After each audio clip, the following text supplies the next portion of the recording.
وعلى كل لسان وإن من شيء إلا يسبح بحمده ولكن لا تفقهون تسبيحهم والصلاة والسلام الأتمان الأكملان على سيد الأنبياء وإمام المرسلين سيدنا وحبيبنا وشفيعنا وقرة أعيننا ومولانا محمد صلى الله عليه وعلى آله وأصحابه وأحبابه ومن اهتدى بهديه واستنى بسنته إلى يوم الدين. أما بعد.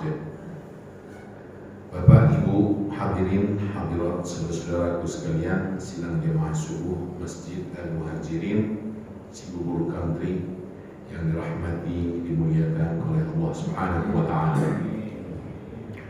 Atas izin Allah, pagi ini kita dipertemukan kembali.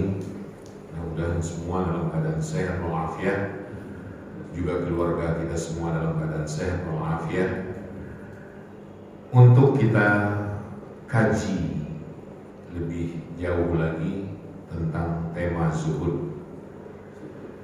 Konsep ini sudah lama kita dengar, tapi boleh jadi wawasan tentang apa sebenarnya makna zuhud di pentas kehidupan kita kurang memahami makna. Melalui kajian singkat pagi ini, insyaallah tema zuhud ini walau serba terbatas, sedikit banyaknya memberikan pemahaman apa hakikat makna zuhud dalam realitas kehidupan kita. Temanya adalah memaknai realitas zuhud, memaknai hakikat atau memaknai zuhud dalam realitas kehidupan. Kehidupan yang kita maksud adalah kehidupan di sini, di dunia. Kehidupan itu ada di akhirat, kehidupan itu ada di alam kubur. Karena setelah mati pun kita hidup.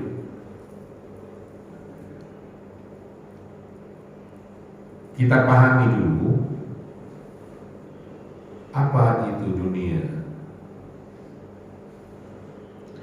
Mungkin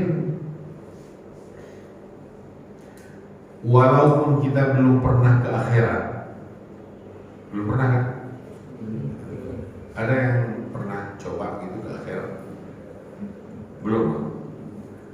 Walau kita belum pernah sama sekali ke akhirat, kira-kira menurut tuntunan keimanan atau akidah yang selama ini ada di dalam batin, dalam hati dan pikiran kita, kira-kira lebih baik mana, akhirat atau dunia?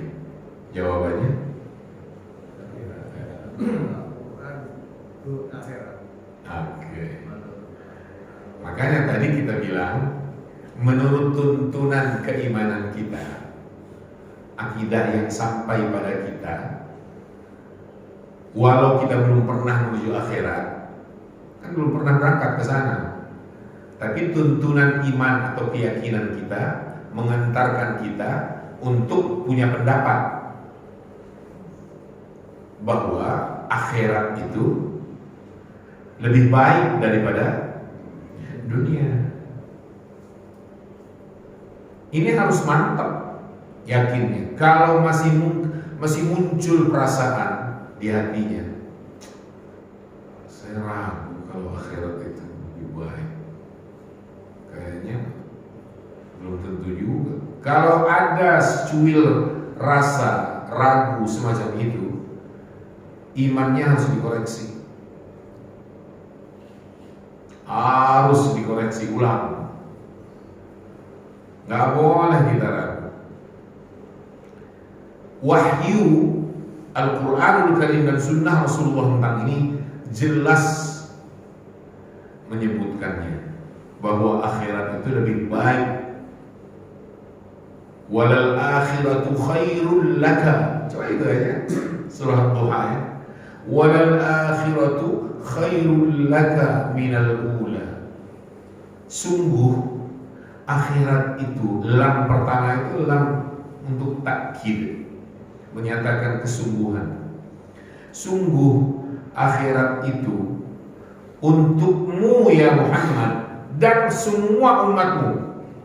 Jadi ayat ini keberlakuannya, jangkauan keberlakuannya tidak berhenti sebatas Muhammad Rasulullah SAW yang diajak dialog melalui ayat-ayat dalam surah Al-Duha ini saja, tapi juga melampaui itu hingga kepada umat beliau. Akhirat itu sungguh untukmu dan umatmu ya Muhammad lebih baik daripada dunia. Al-ula itu dunia. Wal akhiratu khairul laka minal ula. Walau beberapa penafsiran masih mungkin muncul, bisa juga akhirat di sini maksudnya adalah Madinah lebih baik untukmu dan umatmu daripada Makkah. Karena akhirat di sini dalam penafsiran kedua ini diartikan yang terakhir, periode yang terakhir lebih baik untukmu dan umatmu daripada periode pertama. Periode keduanya itu kan Madinah. Periode pertama Rasulullah adalah Makkah. Nah, menurut penafsiran yang kedua ini, Madinah untukmu wahai Muhammad dan umatmu lebih baik daripada Makkah. Bisa juga tafsiran ketiga dipahami sebagai hari-hari ke depanmu wahai Muhammad dan umat Muhammad, kita semua, itu lebih baik daripada yang lalu-lalu. Lebih baik. Nah, cuma kita mengacu kepada penafsiran yang pertama sesuai konteks bahasan hari ini, pagi ini. Walal akhiratu khairul laka minal ula, dan sungguh akhirat itu untukmu ya Muhammad juga umatmu lebih baik daripada dunia. Itu satu pertanyaan yang sudah terjawab. Nah, pertanyaan lainnya, kira-kira kesenangan di akhirat nanti itu dibandingkan dengan kesenangan di dunia saat ini lebih banyak mana? Kita belum pernah ke akhirat, tapi lagi-lagi berdasarkan tuntunan akidah atau keimanan yang sangat kita pegang erat, kita yakini, kita akan menjawab bahwa akhirat lebih banyak ya kesenangannya, rezeki yang melimpah di sana lebih banyak daripada rezeki yang Allah limpahkan di dunia. Kalau muncul dalam hati keraguan, masa iya sih, rugi saya kalau sampai melewatkan dunia begitu saja. Sebab tahu nanti setelah mati ternyata nggak ada apa-apa. Dan setelah katanya ada kebangkitan, begitu kebangkitan kalau terjadi ternyata nol aja, nggak ada apa-apa. Sementara kita sudah menyia-nyiakan dunia. Nggak usah berpikir akhirat dulu lah, persetan dengan itu. Yang penting dunia kita cari dengan segala cara, kita raup, kita raih, kita capai. Terserah mau nipu kek dan sebagainya dan sebagainya.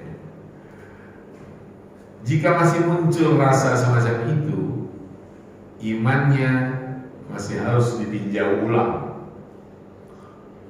Gak boleh kita ragu lalu mengatakan bahwa dunia ini lebih banyak dong, kesenangannya lebih komplit daripada akhirat.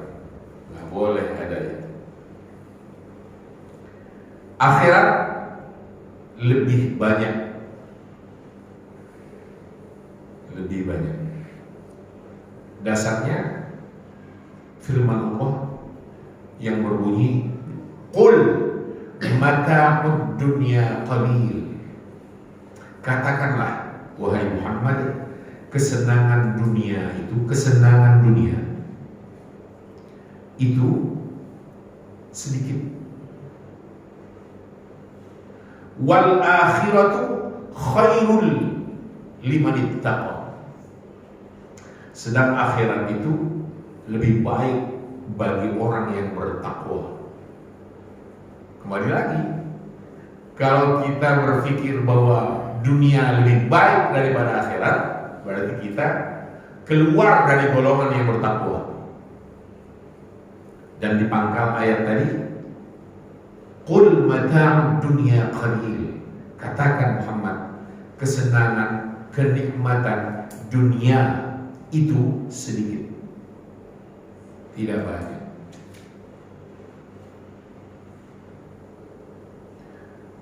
Berapa rahmat yang Allah ciptakan.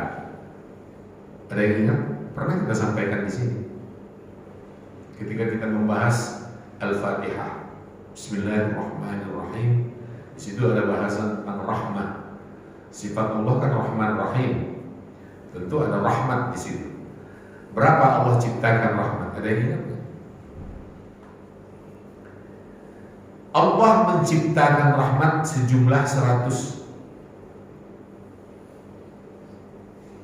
100 kasih sayang.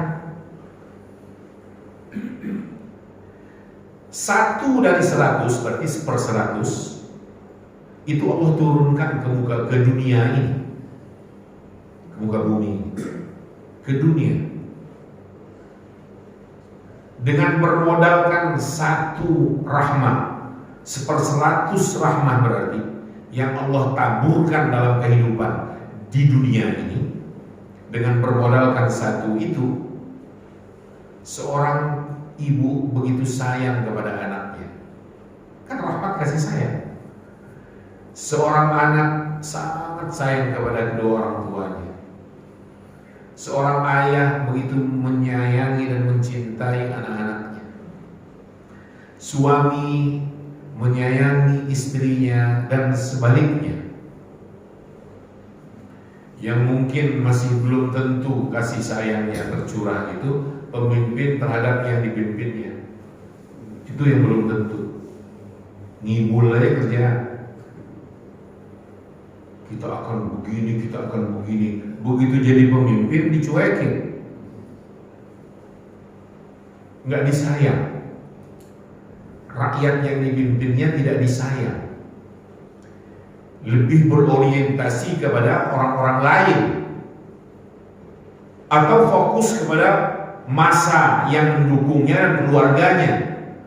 Rakyat yang begitu banyak itu dicuekin. Itu yang terjadi dalam kasus kepemimpinan hari ini. Krisis moral dan kasih sayang. Beda kepemimpinan Rasulullah Muhammad SAW dan para sahabat beliau.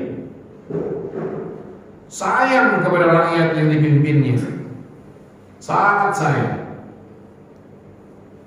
Bukankah ada ayat yang kita temukan tentang ini, tentang Rasulullah? Laqad ja'akum rasulun min anfusikum azizun 'alaihi ma 'anittum harisun 'alaikum bil mu'minina raufur rahim. Kepada orang-orang yang beriman, Rasul begitu sayang, berbelas kasih, dan bersikap lemah lembut. Itu Raufur Rahim. Itu pemimpin sejati. Pemimpin yang bertanggung jawab bukan saja di dunia, tapi bertanggung jawab juga di akhirat nanti. Sampai jelang matinya dia masih mikirin umatnya. Coba gimana nggak bertanggung jawab kita bilang? Dalam sekaratnya masih ingat ummati, umatku. Bagaimana nasib mereka nanti kalau aku sudah tidak ada? Dipikirin. Subhanallah. Ya Rasulullah, kami cinta engkau ya Rasul. Allahumma shalli ala Sayyidina Muhammad wa ala ali Sayyidina Muhammad. Kita dipikirin oleh beliau. Dan kita oleh Rasul disebut saudara loh. Aku rindu saudara-saudaraku, kata Rasul. Kata para sahabatnya, kami saudaramu ya Rasul. Kalian bukan saudaraku, kata Rasul. Kalian sahabatku. Nah terus saudara yang kau maksud siapa ya Rasul? Rasul menerangkan, saudaraku itu umat yang akan datang di kemudian hari nanti yang belum pernah berjumpa dan melihatku, belum pernah bertemu, tapi mereka beriman kepadaku. Mereka saudara-saudaraku. Itu Rasul dipikirin kita. Kitanya yang jarang mikirin, jarang mau bersolawat. Dan Rasul menyebut pelit orang yang jika namaku disebut dia tidak mau bersolawat atas namaku. Dia pelit. Padahal Allah membalas satu solawat yang terucap dengan 10 rahmat yang diturunkannya. Satu kasih sayang, rahmat Allah turunkan ke dunia. 99-nya ditaruh di mana coba? Di mana? Di akhirat. Di akhirat. Di surga. Dalam kehidupan surgawi. Bermodalkan 99 nyaris sempurna. Sempurna kan 100. Bermodalkan 99 rahmah ini, tidak ada lagi clash pertengkaran. Dia di surga. Enggak ada lagi iri hati, kebencian, dendam kusumat, curiga mencurigai, enggak ada lagi. Semua persahabatan, pertemanan, persaudaraan yang sangat kental. Wa naza'na ma fi sudurihim min ghil. Kami cabut, kata Allah, dari dalam dada hamba-hambaku yang ada di surga nanti. Kami cabut apa? Belenggu-belenggu hatinya. Cair semua. Saling sayang menyayang, kasih sayang yang luar biasa. Kalau di dunia ini saja kita melihat bermodalkan 1/100 kasih sayang itu sudah luar biasa.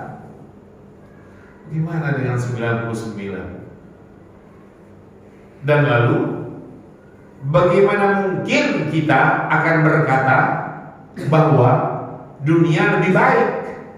Dan bagaimana bisa kita mengatakan bahwa dunia lebih banyak?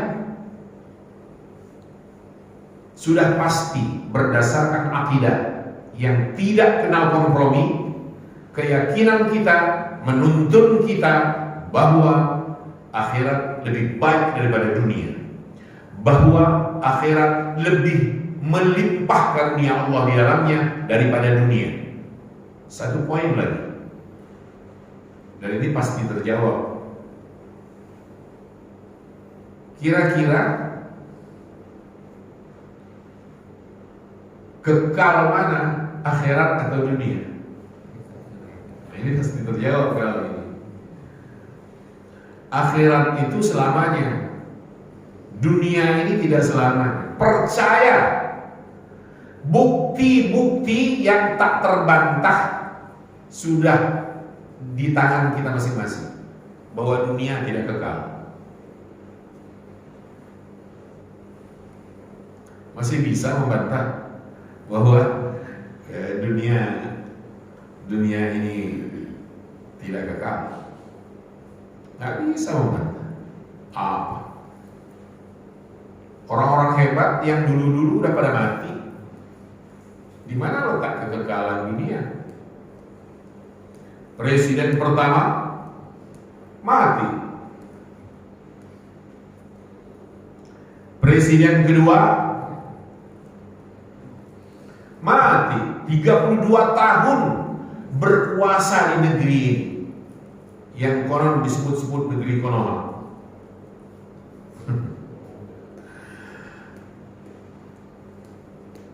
Tiga 32 tahun mati.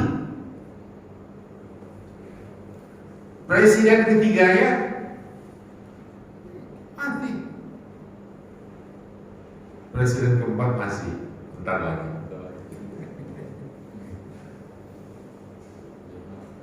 Presiden kelima mati.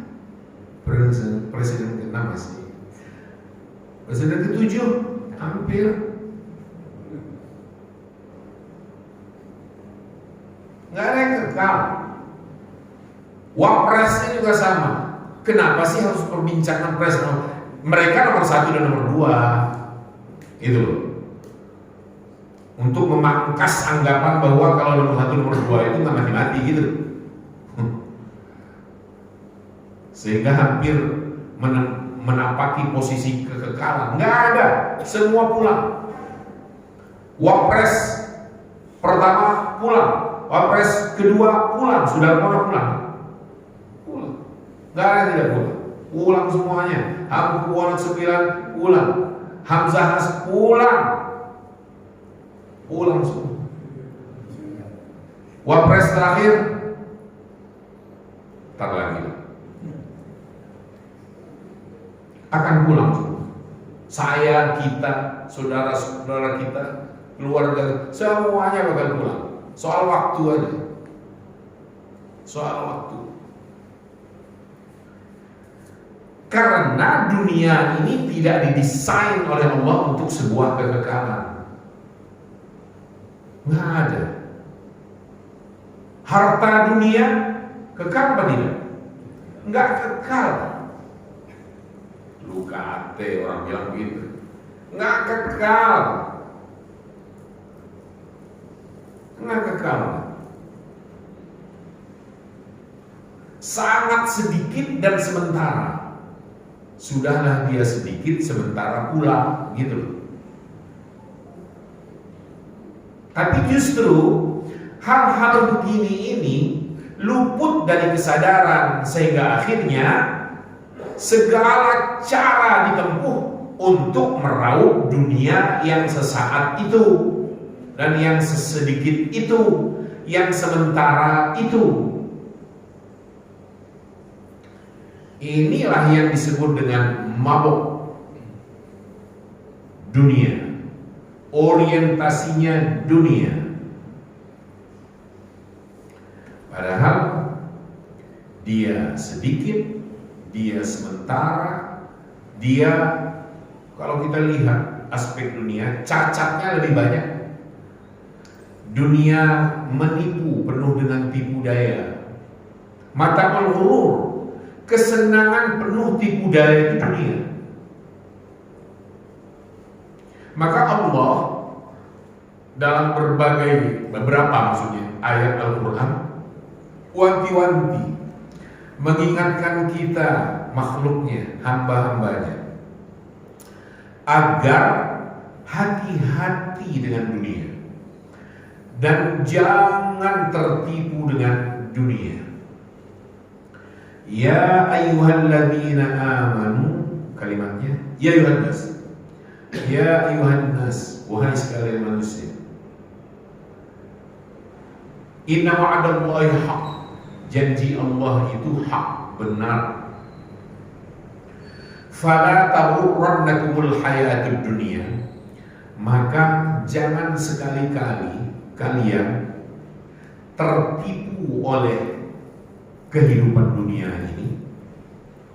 Wala yaghurrannakum billahil gharur, dan jangan juga kalian ditipu oleh makhluk yang memang wataknya, sifat yang melekat di dirinya adalah tipu daya, melakukan tipu daya.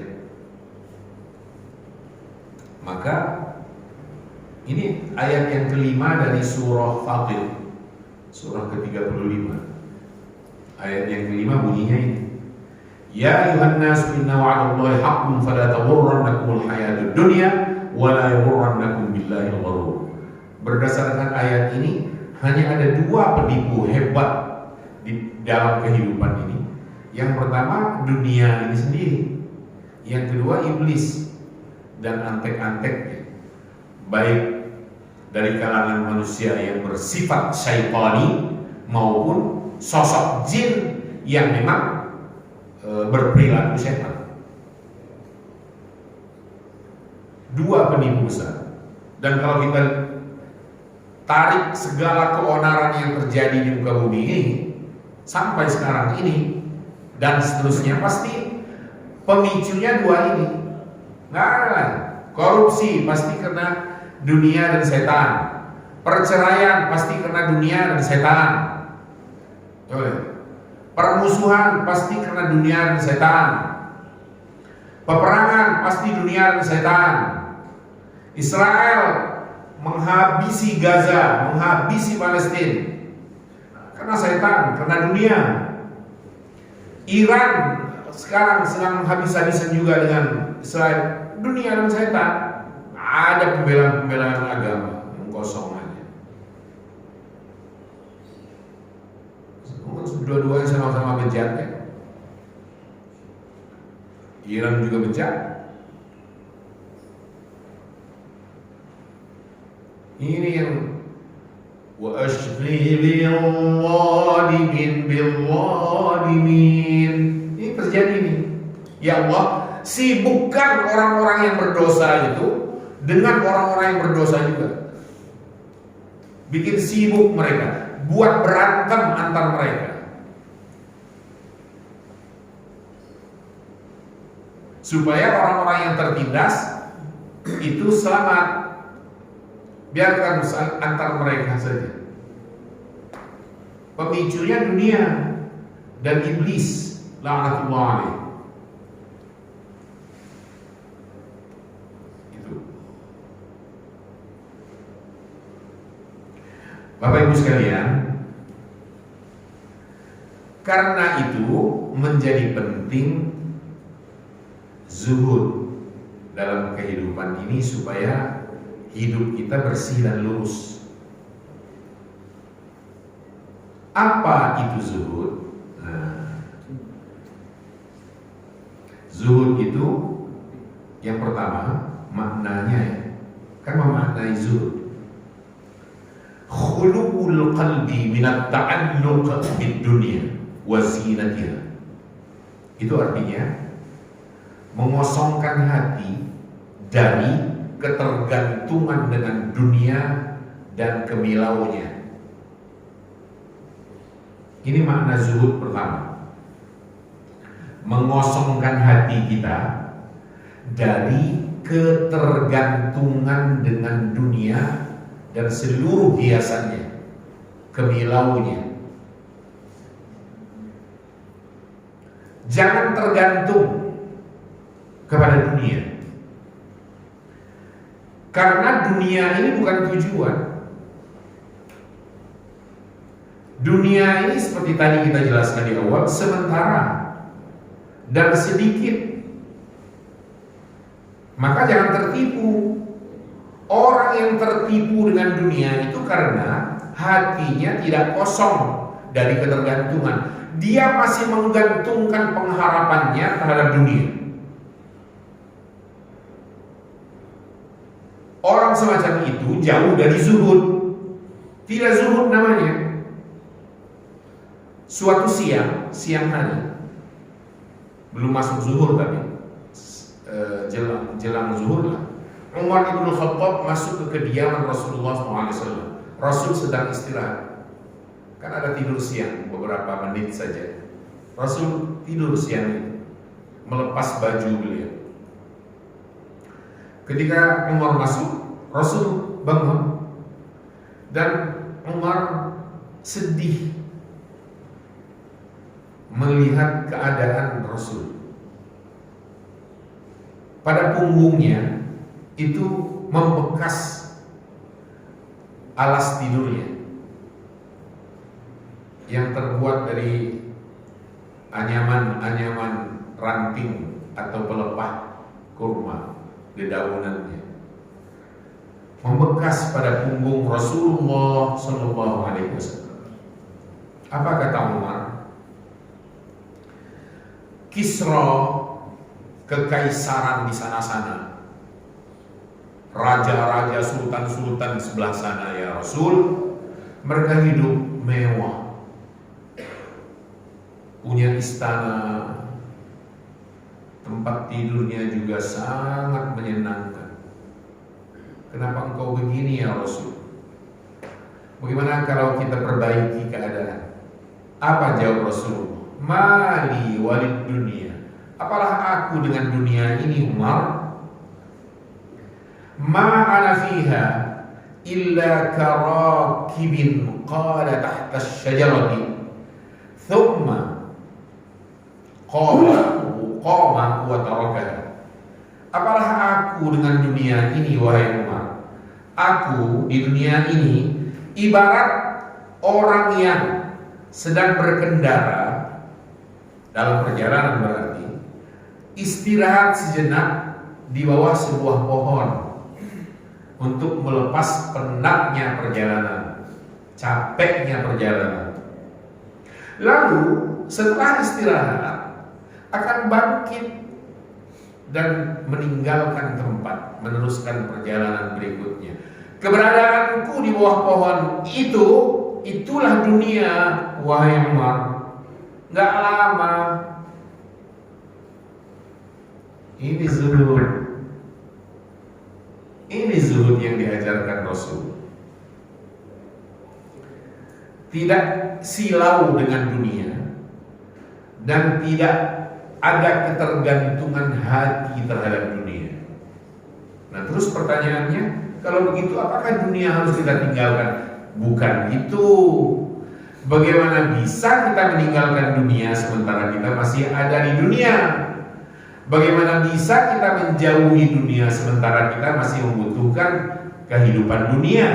Bagaimana bisa kita membenci dunia, padahal ke dalam dunia Allah menurunkan kitab sucinya, padahal ke dalam dunia Allah mengutus para rasulnya. Masih penting dunia ini untuk hamba-hamba Allah yang bertakwa. Kepentingannya apa? Kepentingannya sebagai wadah, sebagai tempat, sebagai ruang, bahkan waktu untuk menghimpun bekal guna meraih kebahagiaan abadi. Maka Ali bin Abi Thalib mengatakan, seandainya dunia ini bukan tempat untuk menghimpun bekal bagi kebahagiaan di akhirat nanti, niscaya dunia ini gak ada gunanya. Itu orang yang bertakwa. Dan karena harus mengosongkan hati, itulah makna zuhud, mengosongkan hati dari ketergantungan dengan dunia. Maka jangan buka celah batin, celah hati kita untuk masuknya dunia. Lalu dunia taruh di mana? Genggam.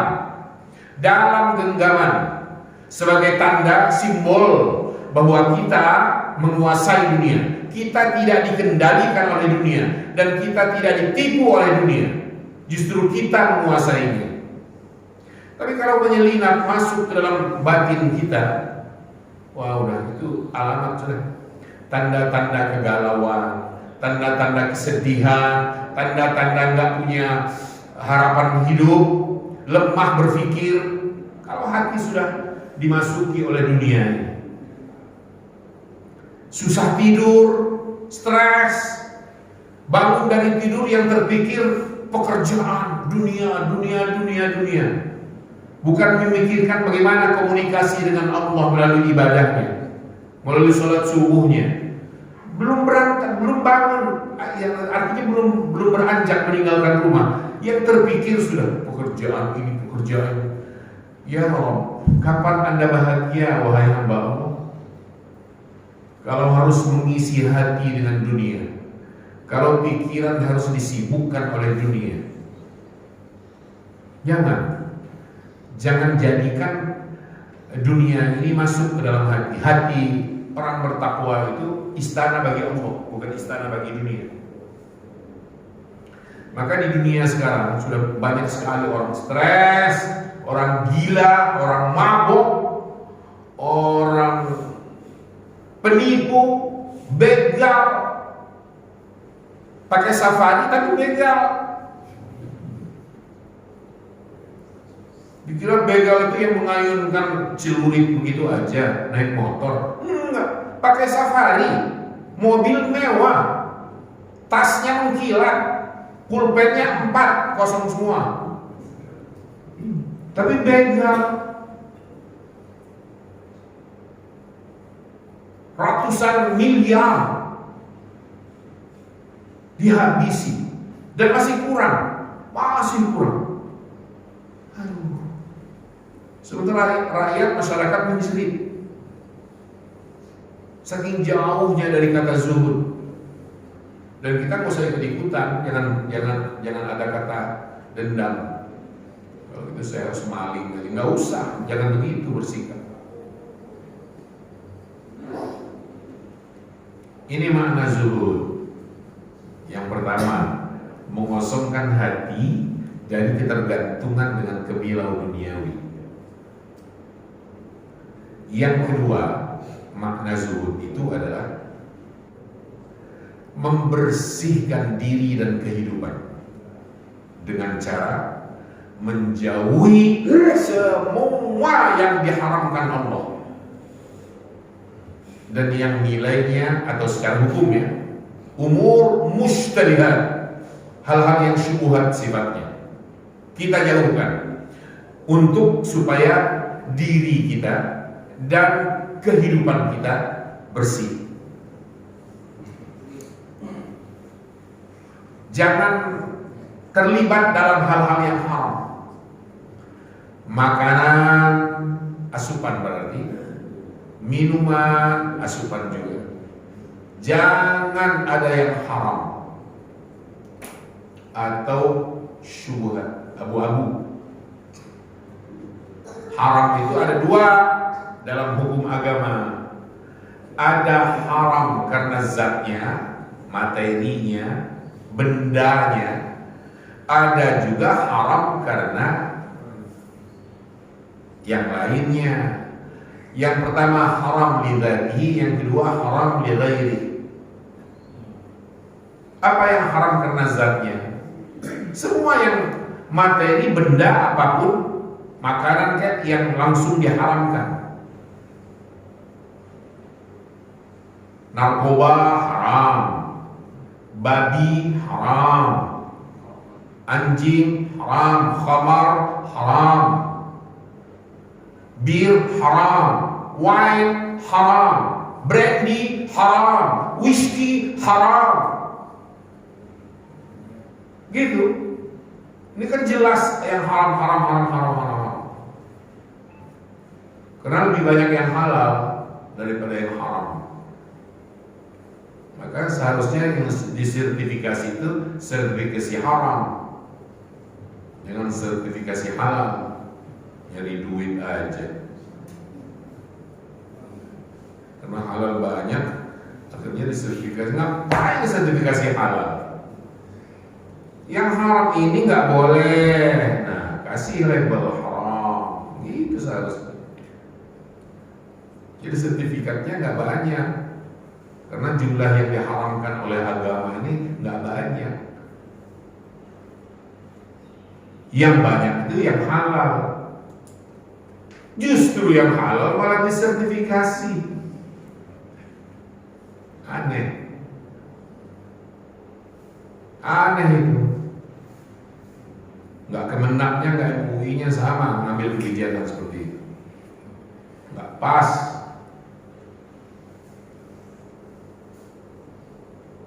Ada haram karena cara, atau haram li ghairihi tadi, jeruk, mangga, manggis, duku, baju, kain, sarung, dan sebagainya.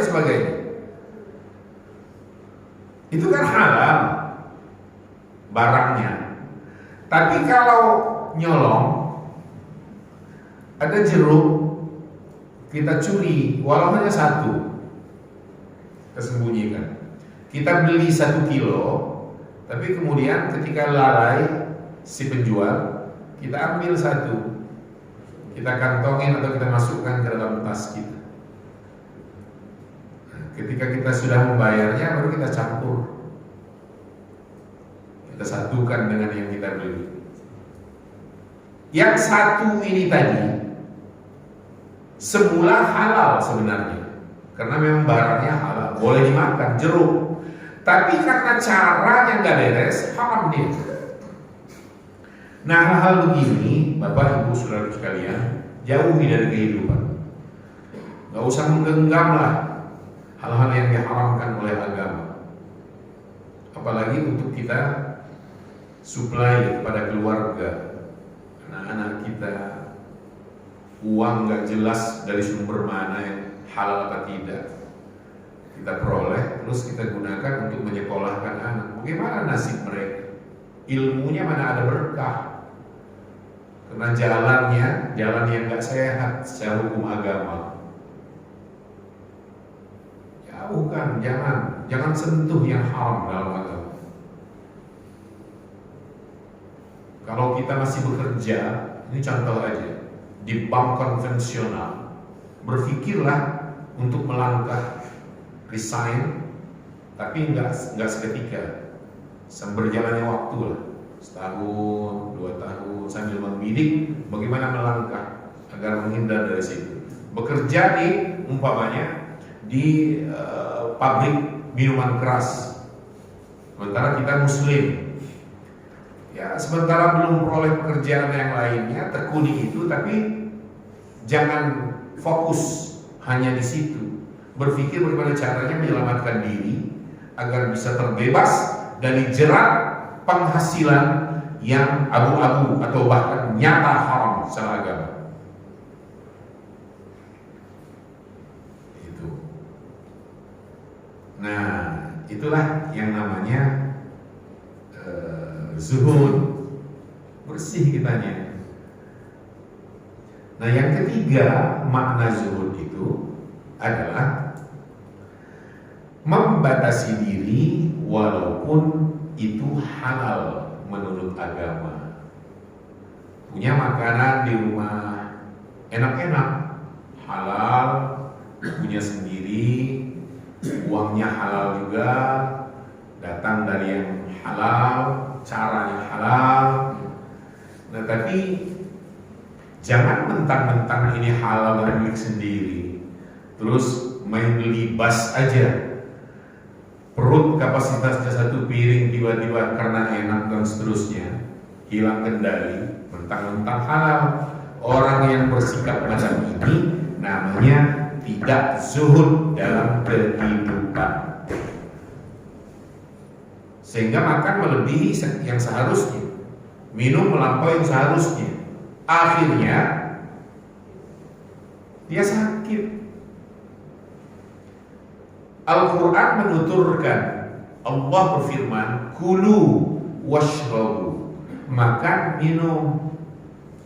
Nah, kita hanya berhenti di sini, makan minum, makan minum, makan minum, makan minum, makan minum, lupa lanjutannya, wala tusrifu, jangan berlebihan, pelan-pelan, masih ada waktu. Siang sekarang, besok masih ada siang, nanti malam juga masih ada waktu. Kenapa harus memuaskan diri walau itu dengan yang halal saat ini? Akibatnya gitu. Kita sakit di umur 55, 50, 55, 60, 70. Itu kenapa? Itu akumulasi dari yang menumpuk ya dalam perjalanan-perjalanan sebelumnya, sampai waktunya dia meledak. Itulah bom waktu. Bom waktu itu bukan seketika, akhir atau proses panjang sebelumnya, dan kita sampai pada terminal akhir akibat dari zuhud yang tidak berjalan, yaitu menahan diri walau terhadap segala hal yang dihalalkan oleh agama. Nah, itulah kira-kira kurang lebih 3 makna zuhud yang kita antarkan pagi ini. Sampai di sini, terima kasih. Jazakumullah khairan katsiran. Wassalamualaikum warahmatullahi wabarakatuh. Ya. Zaman sekarang ini kan kita tahu ya,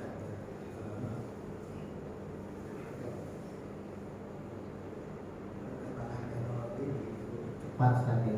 Jadi kalau kita status masih bekerja, kita dituntut untuk profesional saja. Nah, untuk mengejar profesional ini, kadang-kadang kita bisa jadi lupa dengan zuhud itu, Ustaz. Ya. Jadi kita tidak tahu nih apakah kita ini masuk kategori zuhud atau tidak, karena kita memang ingin profesional dalam pengertian juga, untuk tentu saja untuk kehidupan yang lebih baik, Ustaz.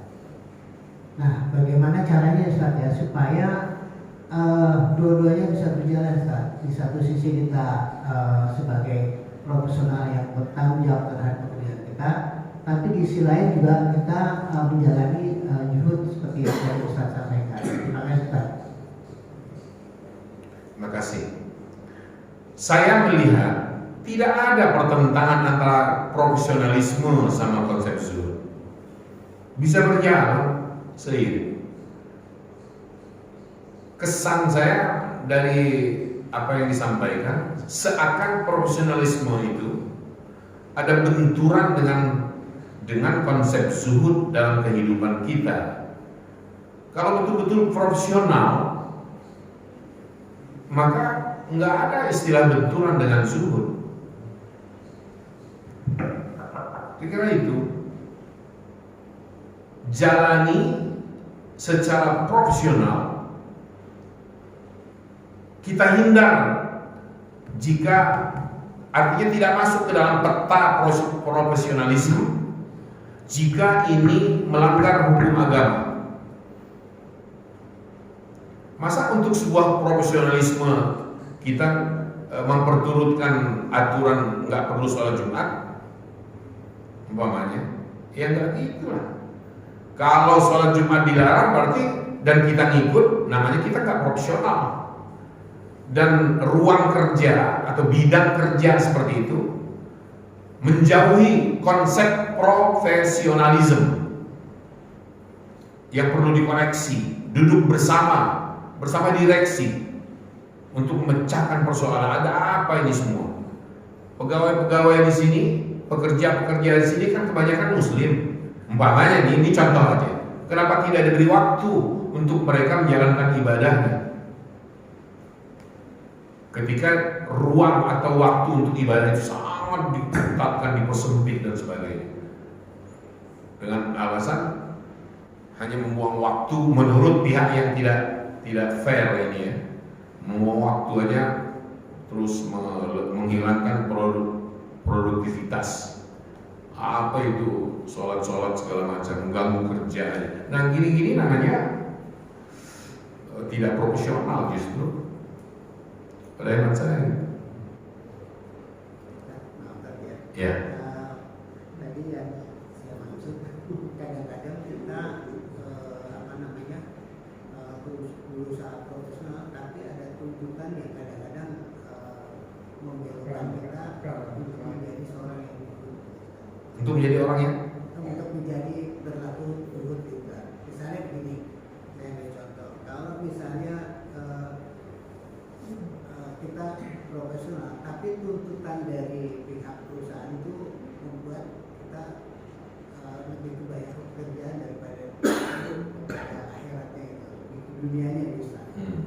Nah itu tadi harus dibicarakan, duduk bersama. Karena negeri ini negeri agama ini, dan agama itu diatur di dalam konstitusi. Maka semua bidang kerja di republik ini itu harus mengacu pada konstitusi. Kita bukan negara sekuler dan sebagainya. Hal-hal yang kira-kira bakal terjadi benturan dengan pelaksanaan atau pengamalan agama secara individu hubungannya dengan Allah itu terganggu, terusik dalam ruang kerja, maka perlu dibicarakan. Ya bukan kita aja, tapi juga saudara-saudara teman-teman kita pun kita ajak untuk secara dialogis supaya ada win-win solution. Ada pemecahan, di sini tidak dirugikan, kita pun tidak dirugikan, sama-sama diuntungkan. Karena sama-sama pentingnya profesionalisme kerja untuk sebuah penghasilan yang sifatnya duniawi perlu, tapi juga intensitas ibadah dan komunikasi ilahi kita dengan Allah Ta'ala harus juga berjalan. Gitu maksudnya. Terima kasih ya Pak, silakan. Baik, Assalamualaikum warahmatullahi wabarakatuh. Assalamualaikum. Izin bertanya Pak Ustaz. Semoga Pak Ustaz diberikan panjang umur keberkahan. Berbicara tentang zuhud tidak terlepas dari lingkungan sekitar kita Pak Ustaz. Misalkan yang terdekat adalah istri kita. Kadang banyak dalam keluarga itu istri banyak tuntutan, dan hadisnya juga kan sudah jelas ya, banyak wanita masuk neraka karena kurang bersyukur. Nah, ini yang membuat kadang kita udah ngaji di sini, tapi begitu sampai rumah lupa lagi tuh istilah zuhud. Ini perlu inilah, perlu itulah segala macam. Bahkan ada tuntutan dari mertua misalkan, oh harus beli rumah baru, jangan ngikut mertua misalkan. Atau tuntutan dari status. Sekarang saya udah eselon sekian, masa mobilnya masih Avanza, kira-kira begitu. Nah, ini lingkungan-lingkungan kayak gini yang membuat kita sulit untuk bisa zuhud. Kira-kira tips nasihat apa Ustaz yang bisa diberikan supaya kita bisa istiqomah dalam zuhud? Nah, ini kadang terus terang untuk bisa zuhud itu cobaannya berat. Melihat tetangga ganti mobil ya kan, kita wah saya bisa nih gitu. Akhirnya memaksakan diri kadang dengan berhutang, bercicil segala macam. Nah, ini yang membuat kita terjebak dalam keharaman riba lah kita. Terus banyak juga tuntutan-tuntutan lain di lingkungan kita yang kadang memaksa kita untuk melakukan cinta dunia. Mohon nasihat. Terima kasih. Assalamualaikum warahmatullahi wabarakatuh. Salam. Nah, ini pembicaraannya tentang sabar dan syukur atau imsak. Tahu arti imsak? Imsak itu menahan diri. Menahan diri itu bagian dari sabar. Maka puasa itu bulan kesabaran. Kan Ramadan itu disebut syahrus sabar, bulan kesabaran. Karena memang menahan diri serta pengendalian. Nah, di sini perlu ilmu itu. Ilmu pengendalian diri dan menahannya. Semuanya masuk ke dalam konsep sabar. Rizki itu tegak lurus, berbanding lurus maksud saya, dengan umur, dengan kehidupan, dengan usia kehidupan. Selama Allah masih memberi umur, maka selama itu rezeki tidak akan putus. Percayalah. Selama Allah masih memberi umur, selama itu rezeki tidak akan putus. Kapan berakhirnya rezeki duniawi? Berhentinya ketika malakul maut memisahkan roh dari jasad kasar kita. Kalau begitu, yakinkan atau tiupkan ke dalam pikiran dan hati, tiupan yang sejuk, bahwa ada waktunya jika Allah berkenan melimpahkan rezeki ini. Nggak usah terburu-buru, karena tindakan terburu-buru bisa jadi cara iblis untuk menjadikan kita menyimpang dalam cara tindakan terburu-buru itu.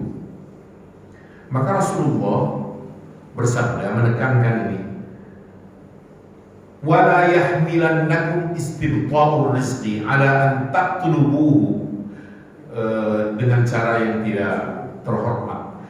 Maksudnya begini, janganlah lambatnya rezeki itu mengucur, jangan sampai terlambatnya kucuran rezeki itu sampai ke kita, kata Rasul, jangan sampai itu menjadikan kita mencari rezeki dengan cara yang tidak terhormat.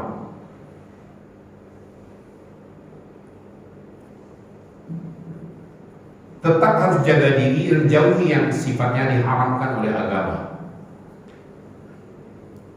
Dan selalu bermohon kepada Allah barokah atau keberkahannya. Jadi kembali ke menyejukkan hati. Bagaimana caranya supaya ada kesabaran? Nah, harus pandai bersyukur. Terima kasih kepada Allah. Yang ada ini sudah cukup. Dan kita masih terus berikhtiar. Karena rezeki itu akan dicapai melalui doa dan ikhtiar. Harus takwa kita mendatangkan rezeki.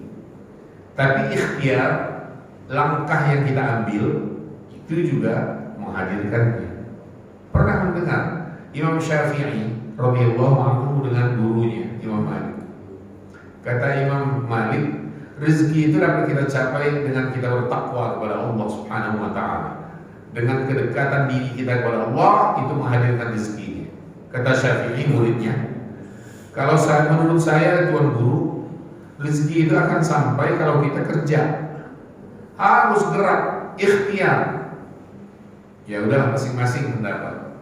Syafi'i akhirnya keluar dari rumahnya suatu hari untuk mencari kerja, untuk mencari rezeki. Dilihat di ujung sana ada orang tukang sayur, tukang buah yang sibuk memindah-mindahkan sayur mayur dan buah-buahannya untuk dijual dan dikarungi. Syafi'i mendekat. Kata Syafi'i, boleh saya bantu Pak supaya lebih ringan lagi kerja? Oh silakan dibantu.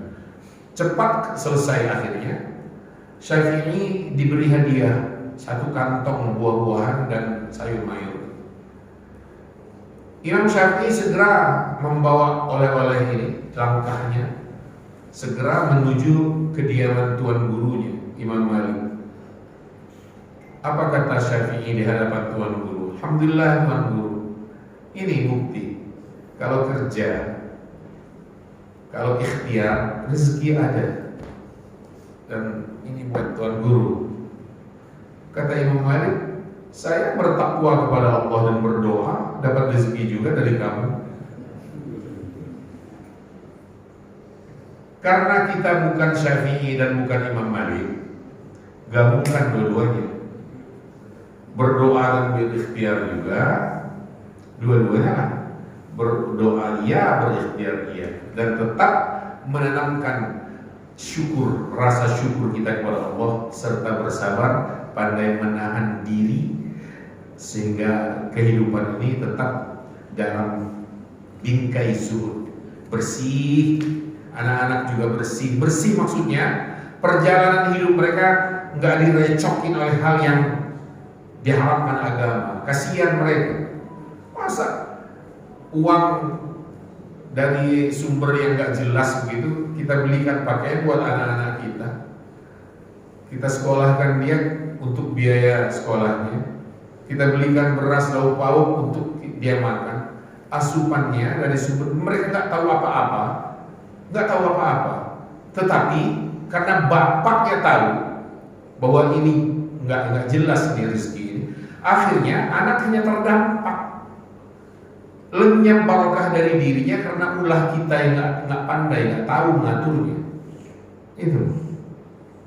Maka kalau terjadi anak-anak muda, generasi nggak taat, nggak patuh, susah diatur dan sebagainya, sebelum kita menyalahkan mereka, periksa dulu disuplai dengan apa mereka. Boleh jadi makanan dan minuman mereka tidak jelas halal kehalalannya, karena kenakalan dari orang-orang yang di atasnya nggak jelas. Coba orang-orang yang zuhud, ada seorang guru ya, dosen sebuah kota di Jawa Timur sana, dia dosen sudah sekian tahun. suatu ketika semesteran selesai ujian, panitia ujian datang ke rumahnya menyerahkan berkas jawaban ujian mahasiswa. Kemudian ada uang diserahkan. Dosen ini bertanya, ini uang apa? Ya uang bapak dari panitia ujian semester untuk universitas kita. Ini universitas kan? Kata dosen ini nggak boleh nih, bawa pulang, bawa lagi. Uang ini bukan uang saya. Tapi kan bapak ngoreksi ini tanggung jawab saya karena saya mengajar dan saya sudah mendapatkan uang dari mengajar. Koreksi ini konsekuensi logis dari saya menguji, saya harus mengoreksinya dan mengeluarkan nilai. Kenapa saya dikasih uang? Kembalikan uang. Saya nggak mau makan uang seperti itu. Coba bayangkan. Nah sekarang di departemen-departemen di kementerian-kementerian, coba ada uang segepok nggak jelas, ini bagi-bagi aja.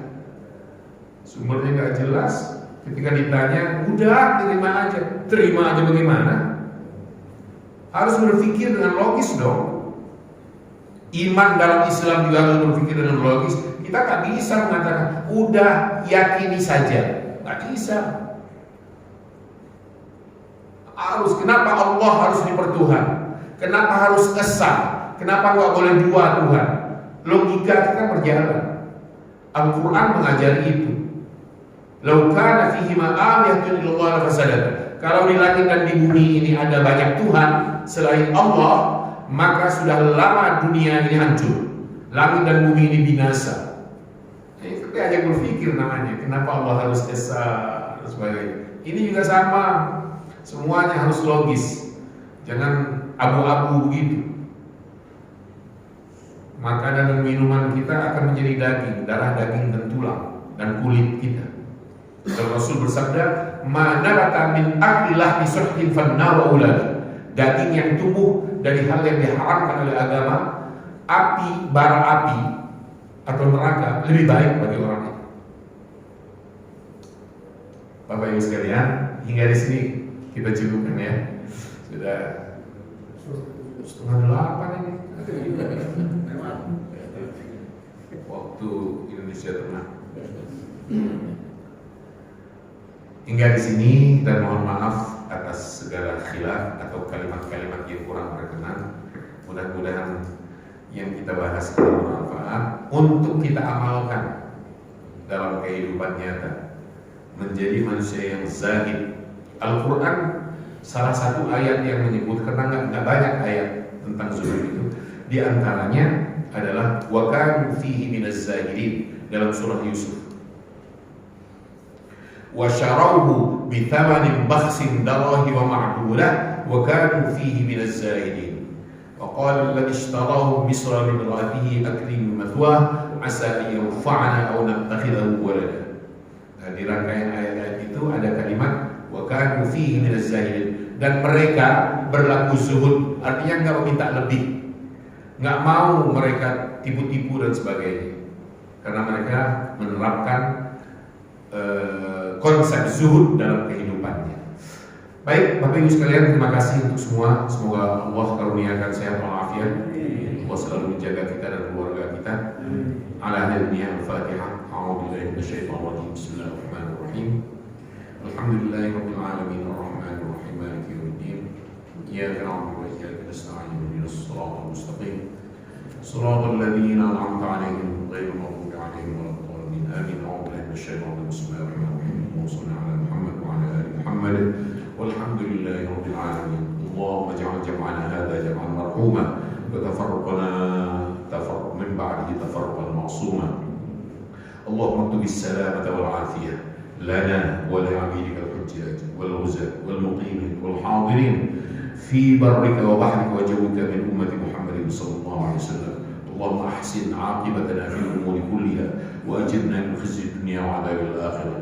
Rabbana tsabbit qulubana 'ala dinik wa 'ala ta'atik innaka 'ala kulli syai'in qadir. Teguhkan hati kami ya Allah dalam agama-Mu ini, teguhkan pendirian kami dalam taat kepadamu dan Rasul Muhammad SAW. Sehatkan kami, sehatkan keluarga kami semua. Bimbing langkah hidup kami, bimbing juga langkah hidup generasi kami. Rabbana atina fid dunya hasanah wa fil akhirati hasanah wa qina adzabannar. Wassallallahu ala khairi khalqi nabiyyina Muhammad wa ala alihi wa sahbihi ajma'in. Subhana rabbika rabbil izzati amma yasifun. Salamun alal mursalin. Alhamdulillahi rabbil alamin. Wassalamu alaikum warahmatullahi wabarakatuh.